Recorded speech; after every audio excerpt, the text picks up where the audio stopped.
दोस्तों, सोचिए कोई अजनबी रात के अंधेरे में आपकी गाड़ी के पास आता है और अचानक आपकी जिंदगी छीन लेता है। और फिर अगले दिन अखबार में एक चिट्ठी छपती है जिसमें लिखा होता है, I am the zodiac, catch me if you can. ये कोई फिल्म नहीं, ये है अमेरिका के इतिहास का सबसे रहस्यमयी और क्रूर सीरियल किलर ज़ोडिएक किलर की कहानी। एक ऐसा कातिल जो खुद अपने जुर्म का ऐलान करता था लेकिन कभी पकड़ा नहीं गया। तो चलिए इस अनसुलझी गुत्थी में उतरते हैं और जानते हैं ज़ोडिएक की खौफनाक दास्तान। 20 दिसंबर 1968 कैलिफोर्निया के वेलेहो शहर में दो टीनेजर्स बेटी लू जेनसन और डेविड फेरेडे अपनी कार को पार्क किए हुए थे। तभी कोई अनजान आदमी उनकी गाड़ी के पास आता है और अचानक उनकी जिंदगी छीन लेता है। कोई वजह नहीं, कोई लूट नहीं, सिर्फ गोलियां और मौत। पुलिस के पास कोई सुराग नहीं था, लेकिन ये तो बस शुरुआत थी। फिर कुछ महीनों बाद जुलाई 4, 1969 दर्लिन फेरिन और उसका दोस्त माइकल मगेओ अपनी कार में थे। फिर से वही पैटर्न और गोलियां चलती हैं, पर इस बार माइकल जिंदा बच जाता है और पुलिस को बताता है कि हमलावर ने बिना कोई चेतावनी दिए हमला किया था। लेकिन इस बार हत्यारा खामोश नहीं रहा। अब उसने अपना नाम बताने का फैसला किया। उसने अपना नाम ज़ोडिएक बताया। फिर 1 अगस्त 1969 में 3 अखबार सैन फ्रांसिस्को क्रॉनिकल, एग्जामिनर और वेलेहो टाइम्स में 3 अलग-अलग चिट्ठियां मिलती हैं।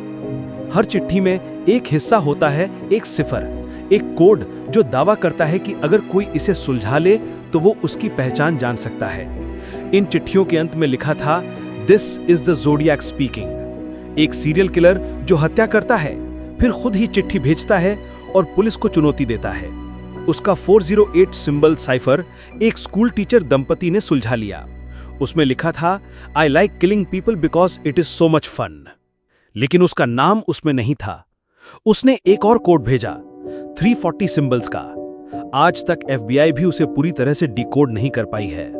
27 सितंबर 1969 ब्रायन हार्टनेल और सिसिलिया शेपर्ड झील किनारे बैठे थे। तभी कोई आदमी आता है, पूरे शरीर पर काला कपड़ा, चेहरा ढका हुआ, सीने पर सफेद गोल क्रॉस यानी ज़ोडिएक सिंबल। फिर उसने चाकू से हमला किया। उस हमले में लड़की मर गई और लड़का फिर से बच गया। लेकिन इस बार हत्यारे ने अपनी मौजूदगी खुद नोट की। कार के बोनेट पर लिखा, वेलेहो 12 दिसंबर 68, 7 जुलाई 69, 9 सितंबर 69, 6:30 बाय नाइफ। अक्टूबर 1969 सैन फ्रांसिस्को में टैक्सी ड्राइवर पॉल स्टाइन को गोली मार दी जाती है। फिर एक और चिट्ठी जिसमें लिखा होता है कि वो बच्चों को मारने वाला है। इस बार पुलिस ने स्केच जारी किया। लोगों ने कई चेहरों की पहचान की, लेकिन कोई पुख्ता सबूत नहीं मिला।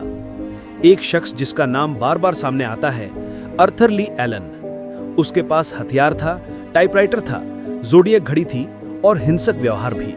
लेकिन DNA, फिंगरप्रिंट्स और हैंडराइटिंग कोई मैच नहीं हुई। क्या एलन ही ज़ोडिएक था या कोई और? सवाल रह गया, जवाब नहीं। FBI ने ज़ोडिएक केस को कोल्ड केस घोषित कर दिया। 2020 में एक टीम ने दावा किया कि उन्होंने 340 साइफर को डिकोड कर लिया है, लेकिन नाम अब भी नहीं मिला।